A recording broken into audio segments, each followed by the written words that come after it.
Assalamualaikum warahmatullahi wabarakatuh.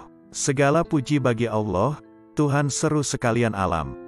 Kali ini akan dibacakan kisah Syaikh Subakir sang panumbal tanah Jawa. Tidak banyak orang mengetahui dan mengenal nama Syaikh Subakir. Padahal Syaikh Subakir adalah salah seorang ulama besar, Wali Songo, periode pertama yang dikirim Khalifah dari Kesultanan Turki Utsmaniyah, Sultan Muhammad pertama, untuk menyebarkan agama Islam di wilayah Nusantara. Syaikh Subakir konon adalah seorang ulama besar yang telah menumbal tanah Jawa dari pengaruh negatif makhluk halus saat awal penyebaran ajaran Islam di Nusantara. Kisahnya dimulai saat Sultan Muhammad pertama bermimpi mendapat wangsit, ilham irhas, petunjuk, untuk menyebarkan dakwah Islam ke tanah Jawa. Adapun mubalighnya diharuskan berjumlah 9 orang. Jika ada yang pulang atau wafat, maka akan digantikan oleh ulama lain asal tetap berjumlah 9. Sehingga dikumpulkanlah beberapa ulama terkemuka dari seluruh penjuru dunia Islam waktu itu. Para ulama yang dikumpulkan tersebut mempunyai keahlian masing-masing. Ada yang ahli tata negara, berdakwah, pengobatan, tumbal atau ruqyah, dan lain-lain. Lalu dikirimlah beberapa ulama ke Nusantara atau tanah Jawa. Namun sudah beberapa kali utusan dari Kesultanan Turki Utsmaniyah yang datang ke tanah Jawa untuk menyebarkan agama Islam, tapi pada umumnya mengalami kegagalan. Penyebabnya masyarakat Jawa saat itu sangat memegang teguh kepercayaannya. Sehingga para ulama yang dikirim mendapatkan halangan karena meskipun berkembang tetapi ajaran agama Islam hanya dalam lingkungan skala yang kecil, tidak bisa berkembang secara luas seperti yang diharapkan. Selain itu konon, Pulau Jawa saat itu masih merupakan hutan belantara angker yang dipenuhi makhluk halus dan jin-jin jahat. Lalu diutuslah Syaikh Subakir, ulama asal Persia yang ahli dalam meruqyah, ekologi, meteorologi dan geofisika ke tanah Jawa. Beliau diutus secara khusus menangani masalah-masalah gaib dan spiritual yang dinilai telah menjadi penghalang diterimanya Islam oleh masyarakat Jawa ketika itu. Berdasarkan versi Babat Tanah Jawa, setelah sampai ke Nusantara, Syaikh Subakir yang menguasai ilmu gaib dan dapat menerawang makhluk halus mengetahui penyebab utama kegagalan para ulama pendahulu dalam menyebarkan ajaran Islam, karena dihalangi para jin dan dedemit penunggu tanah Jawa. Para jin, dedemit dan lelembut tersebut bisa merubah wujud menjadi ombak besar yang mampu menenggelamkan kapal berikut penumpangnya, dan menjadi angin puting beliung yang mampu memporak-porandakan apa saja yang berada di depannya. Selain itu, para jin kafir dan bangsa lelembut tersebut juga bisa berubah wujud menjadi hewan buas, siluman, yang mencelakakan para ulama pendahulu tersebut. Untuk mengatasi hal tersebut, konon Syaikh Subakir sudah membawakan batu hitam dari Arab yang telah dirajah. Lalu batu dengan nama Raja Aji Kolocokro, versi Jawa, tersebut dipasang di tengah-tengah tanah Jawa yaitu di puncak Gunung Tidar, Magelang. Karena Gunung Tidar dipercayai sebagai titik sentral atau pakunya tanah Jawa. Kemudian efek dari kekuatan, wasilah, dari batu gaib suci yang dimunculkan oleh batu hitam tersebut, menimbulkan gejolak para dedengkot makhluk-makhluk penunggu tanah Jawa. Alam yang tadinya cerah dan sejuk, matahari bersinar terang, damai dengan kicauan burung, tiba-tiba berubah drastis selama 3 hari 3 malam. Cuaca mendung dan gelap, angin bergerak cepat, kilat menyambar-nyambar menimbulkan hujan api. Gunung-gunung bergemuruh tiada henti, lelembut, setan, siluman, lari menyelamatkan diri. Jin dan peri, banaspati, kuntilanak, jailangkung, semua hanyut dalam air karena tak kuat menahan panasnya pancaran batu hitam tersebut. Makhluk halus yang masih hidup pun mengungsi ke lautan. Sebagian jin yang lain ada yang mati akibat hawa panas dari tumbal yang dipasang Syaikh Subakir tersebut. Melihat hal itu, konon Sabdo Palon, raja bangsa jin yang telah 9.000 tahun bersemayam di puncak Gunung Tidar, terusik dan keluar mencari penyebab timbulnya hawa panas bagi bangsa jin dan lelembut tersebut. Sabdo Palon lalu berhadapan dengan Syaikh Subakir. Sabdo Palon lalu menanyakan maksud pemasangan batu hitam tersebut. Sang ulama menyatakan, maksud dia, menancapkan batu hitam itu untuk mengusir bangsa jin dan lelembut yang mengganggu upaya penyebaran ajaran Islam di tanah Jawa oleh para ulama utusan Khalifah Turki Utsmaniyah. Setelah terjadi perdebatan, mereka segera mengadu kesaktian. Konon pertempuran antara keduanya terjadi selama 40 hari 40 malam, hingga Sabdo Palon yang juga dikenal sebagai Ki Semar Bodronoyo Sang Danyang Tanah Jawa ini, merasa kewalahan dan menawarkan perundingan. Sabdo Palon mensyaratkan beberapa poin dalam upaya penyebaran Islam di tanah Jawa.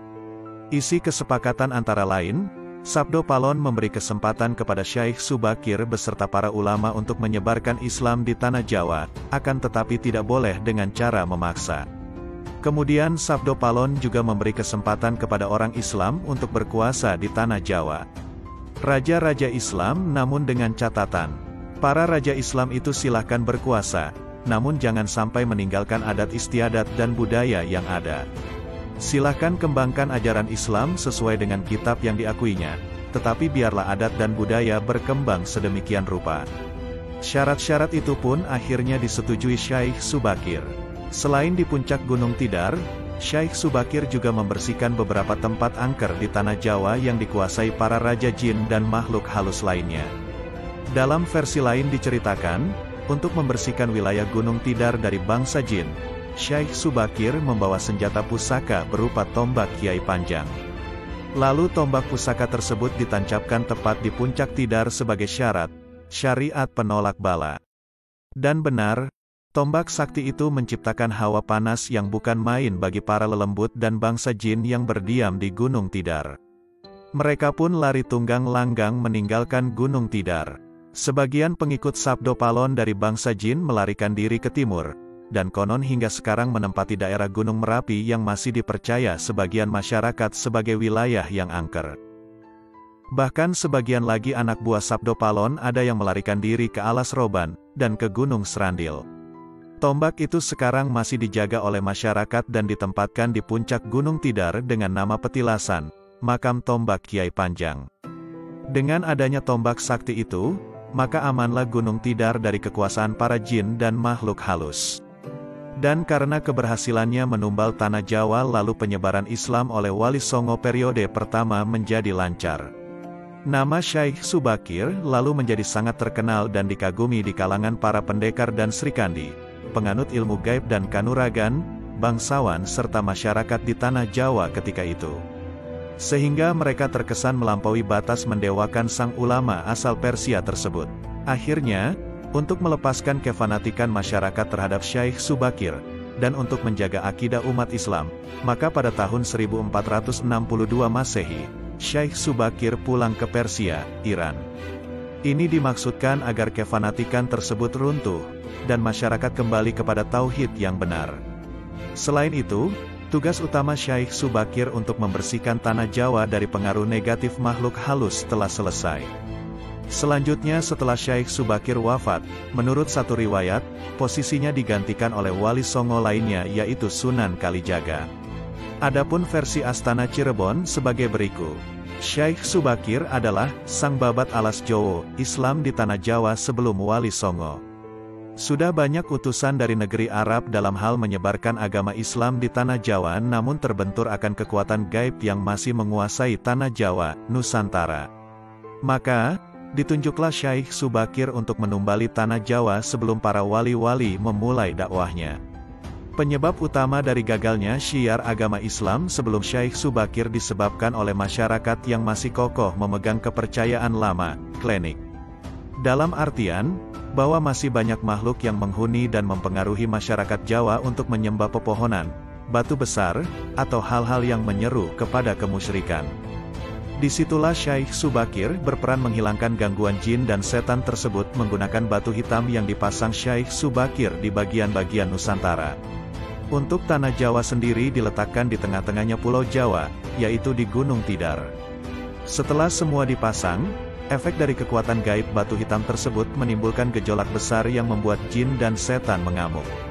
Kemudian, Syekh Subakir meredamnya dengan berdialog bersama mereka.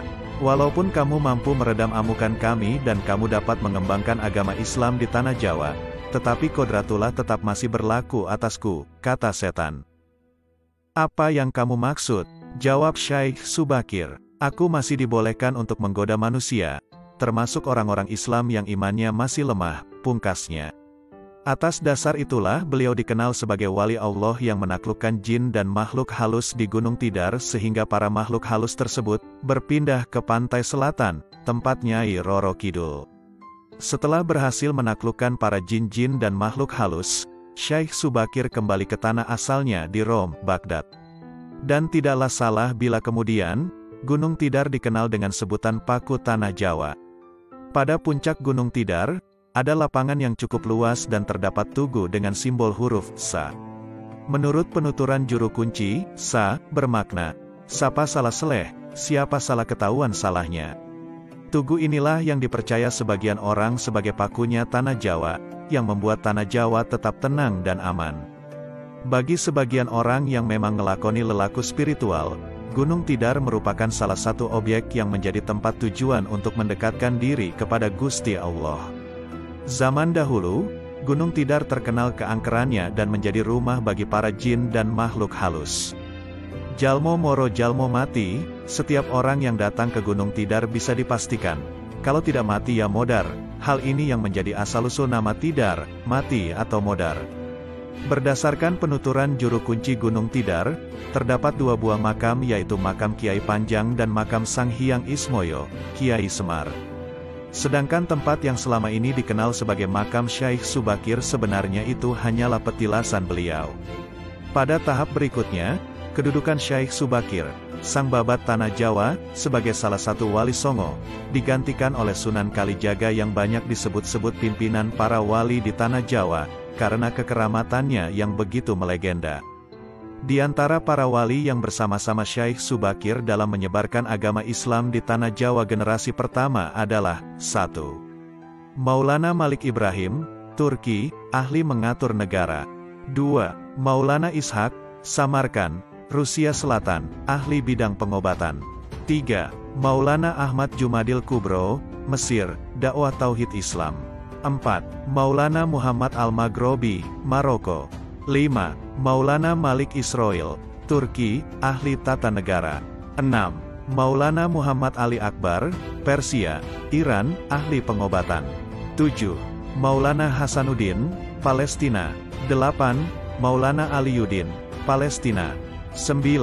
Syekh Subakir, Iran, ahli menumbali daerah yang angker yang dihuni jin jahat. Kisah perjanjian antara Sabdo Palon dengan Syekh Subakir. Konon ada semacam perjanjian antara Sabdo Palon sebagai pamomong, danyang gaib, Tanah Jawa dengan Syekh Subakir sebagai penyebar agama Islam generasi awal di Tanah Jawa ini. Tersebutlah kisah perjanjian ini dalam tulisan Lontar Kuno. Lontar tersebut diperkirakan ditulis oleh Kanjeng Sunan Derajat atau setidak-tidaknya oleh murid atau pengikut beliau.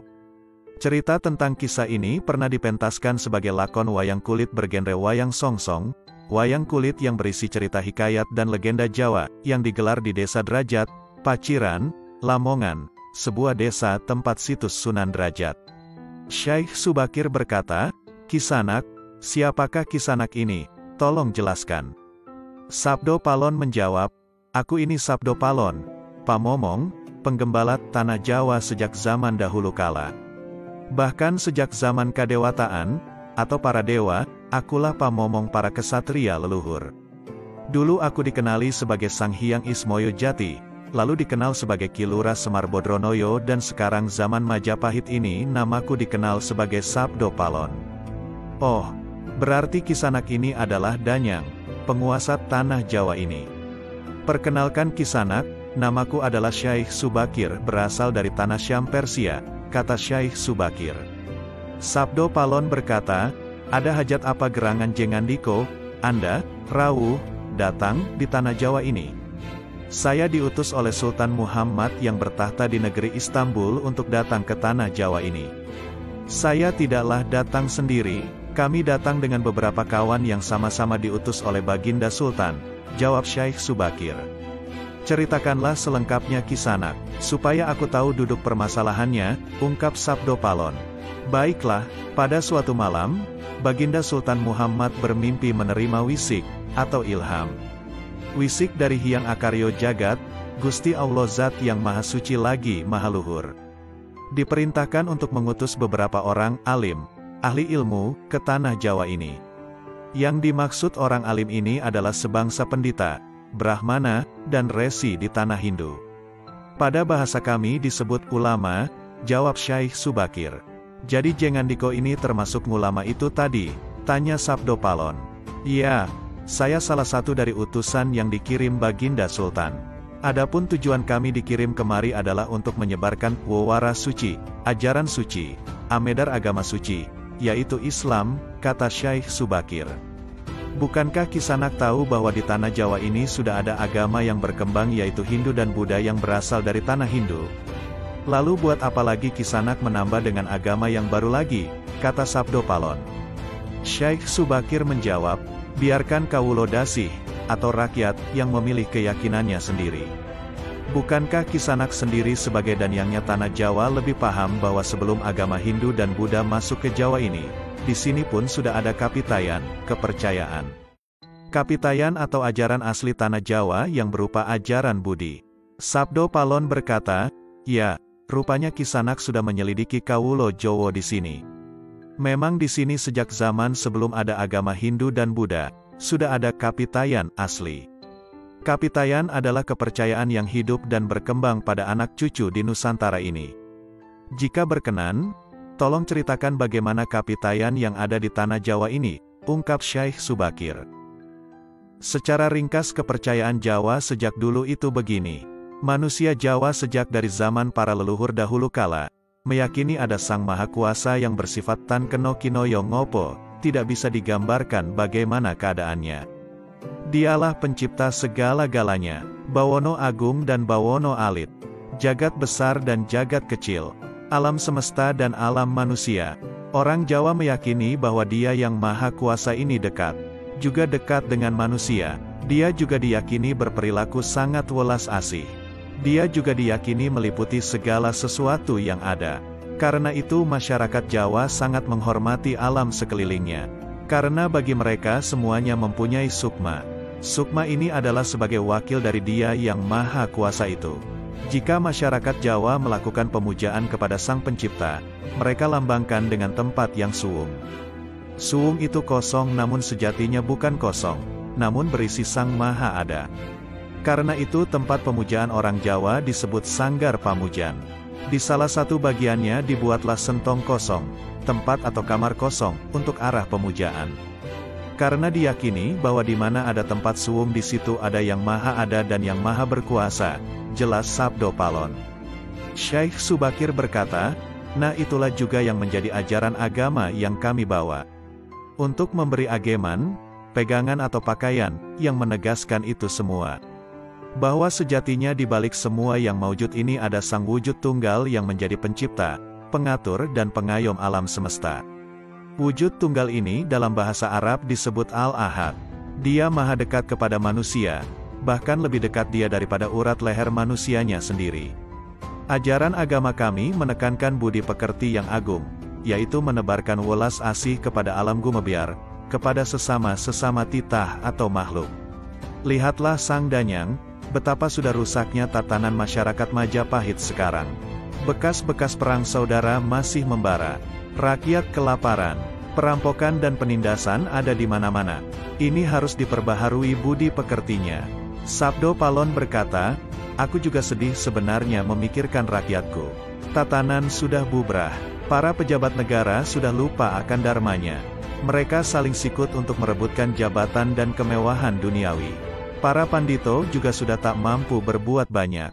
Orang kecil salang tunjang, bersusah payah, mencari pegangan. Zaman benar-benar zaman edan. Karena itulah mungkin Sang Maha Jawata Agung menyuruh Sultan Muhammad Turki untuk mengutus kami ke sini. Jadi, wahai Sang Danyang Tanah Jawa, izinkanlah kami menebarkan wawara suci ini di wewengkon, wilayah kekuasaanmu ini, jawab Syekh Subakir. Baiklah jika begitu, tapi dengan syarat-syarat yang harus kalian patuhi, Jawab Sabdo Palon. Syukurlah jika diizinkan secara baik-baik, karena jikapun tidak, kami tetap akan mengedarkan ajaran ini. Kalau begitu apa yang menjadi syaratnya itu wahai Sang Danyang Tanah Jawa, kata Syekh Subakir. Sabdo Palon berkata, pertama, jangan ada pemaksaan agama, dharma atau kepercayaan. Kedua, jika hendak membuat bangunan tempat pemujaan atau ngibadah, buatlah yang wangun. Bangunan, luarnya nampak cakrak atau gaya Hindu Jawa walau isi dalamannya Islam. Ketiga, jika mendirikan kerajaan Islam maka ratu yang pertama harus dari anak campuran. Maksud campuran adalah jika bapaknya Hindu maka ibunya Islam. Jika bapaknya Islam maka ibunya harus Hindu. Keempat, jangan jadikan wong Jowo berubah menjadi orang Arab atau Parsi. Biarkan mereka tetap menjadi orang Jawa dengan kebudayaan Jawa walau agamanya Islam. Karena agama setahu saya adalah dharma, yaitu lelaku hidup atau budi pekerti. Hati-hati jika sampai orang Jawa hilang Jawanya, hilang kepribadiannya, hilang budi pekertinya yang adiluhung, maka aku akan datang lagi. Ingat itu, 500 tahun lagi jika syarat-syarat ini sudah terabaikan, maka aku akan muncul dengan membuat goro-goro. Syekh Subakir berkata, baiklah jika memang begitu. Syarat pertama sampai keempat aku setujui. Namun khusus syarat keempat, betapapun aku dengan kawan-kawan akan tetap menghormati dan melestarikan budaya Jawa yang adiluhung ini. Namun jika suatu saat kelak karena perkembangan zaman dan ada perubahan, maka tentu itu bukan dalam kuasaku lagi, biarlah Gusti Kang Akaryo Jagat yang menentukannya. Memang susah untuk mengetahui keadaan, asal-usul atau gambaran kondisi sebuah masyarakat nan jauh ke masa lalu. Semakin jauh masa itu, semakin gelap gambarannya. Namun, upaya-upaya ahli sejarah dan lainnya untuk menguaknya patut dihargai. Paling tidak, ada sedikit gambaran yang mungkin bisa kita lihat, meski tidak sepenuhnya benar 100%. Beberapa naskah yang beredar mencoba menggambarkan hal itu. Seperti dalam serat jangka Syekh Subakir. Sudah 9.000 tahun, ya, saya Semar, sudah ada di pulau ini, Jawa, di pedusunan di Gunung Tidar, tapi baru 1000 tahun berjalan. Di sini, Syekh Subakir heran mendengarnya, engkau ini makhluk apa? Apa benar manusia? Kok usianya luar biasa? Demikian perkenalan Semar dengan Syekh Subakir. Selama ribuan tahun itu Semar bertapa di Gunung Merbabu dan tidak mengetahui keadaan manusia di Jawa. Gambaran tentang kondisi Pulau Jawa juga digambarkan dalam serat tersebut penuh dihuni oleh demit, jin, genderuwo, bekasaan, dan sejenisnya. Bahkan beberapa utusan dari negeri Rum sebelum Syekh Subakir dimakan demit, binadok demit. Dari serat ini, ditegaskan bahwa Raja Rum mendapat petunjuk untuk mengisi Pulau Jawa, jeung Sultan Rum Kang Winarni, angsal sasmitaning sukma, dinawuhan angiseni, manungso pilo Jawi.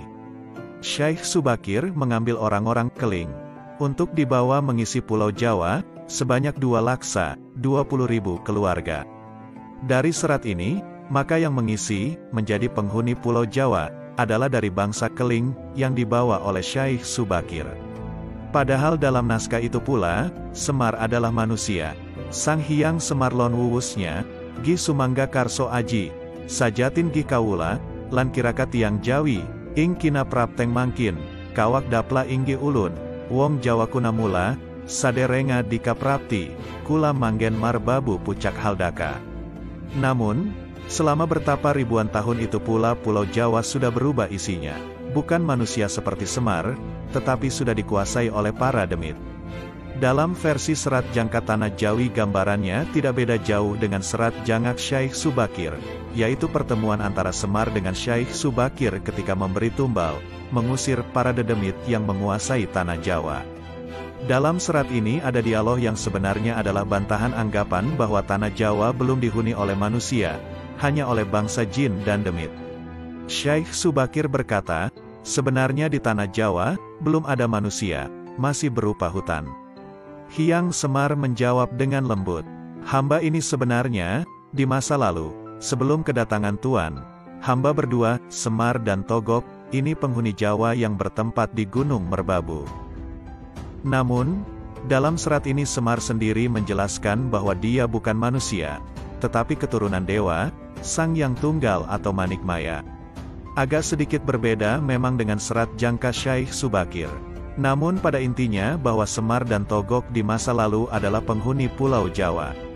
Apakah hanya mereka berdua? Tentu ini bisa disinkronkan dengan sumber-sumber lain, misalnya Babat Demak Pesisiran yang menerangkan silsilah orang tua Sang Hyang Tunggal adalah Sang Yang Menang, putra dari Sang Yang Wening, putra dari Sang Yang Nurasa, putra dari Sang Yang Nur Cahyo atau Sayyid Anwar, putra dari Nabi Sis.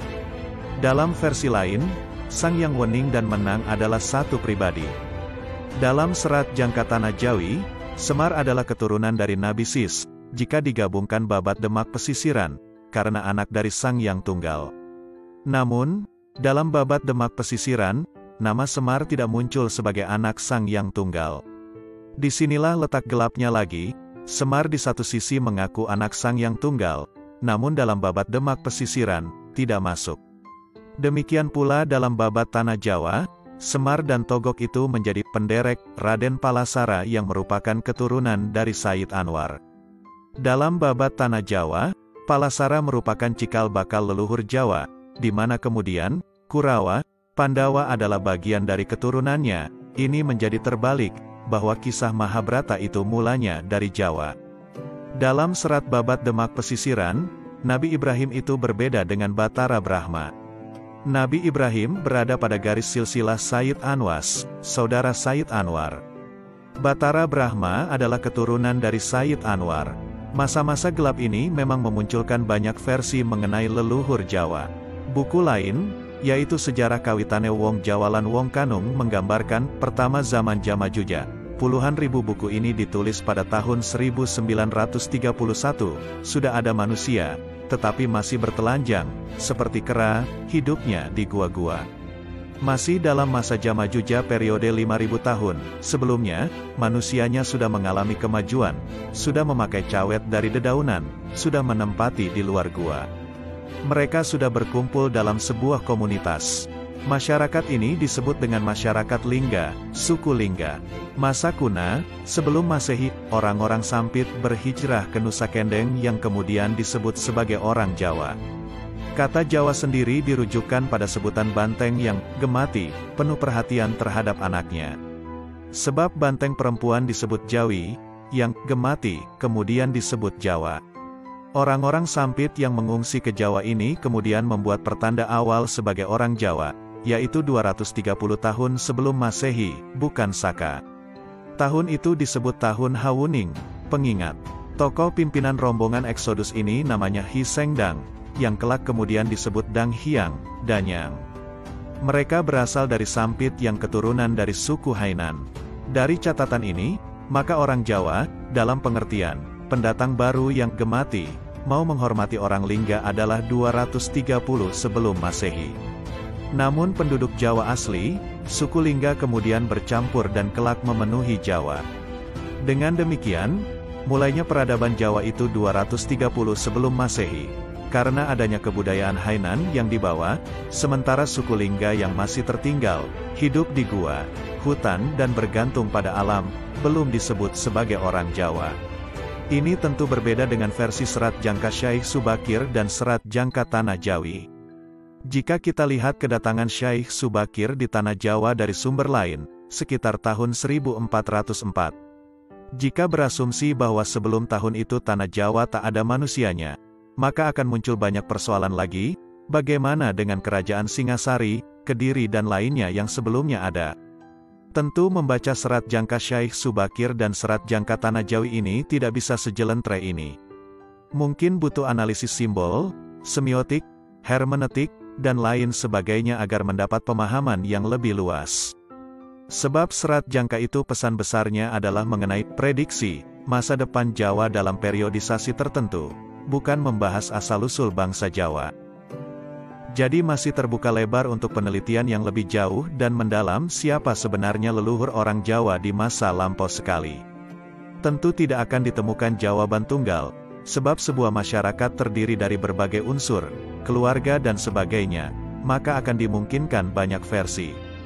Kembali lagi, bahwa kata Jawa itu bisa diartikan, gemati, perhatian, menghargai, menyayangi. Jadi siapapun mereka bisa melakukan itu semua di Pulau Jawa ini, akan menjadi leluhur Jawa, entah dia dari belahan dunia manapun. Catatan, Keling, dalam Wikipedia adalah daerah yang sekarang bernama India, benua Keling, seperti tercantum dalam sejarah Melayu. Pada masa ini perkataan ini kebiasaannya merujuk kepada suku bangsa Dravida termasuk kaum Tamil, Telugu dan Malayalam. Di kawasan yang dulunya Kalinga, penduduknya pada hari ini bertutur dalam bahasa-bahasa Telugu dan bahasa Oriya. Ditulis oleh Muhammad Jatmiko yang disarikan dari Dandang Gulo, Sunan Kalijaga, Serat Dharma Gandul, Serat Centini, dan Suluk Wali Songo.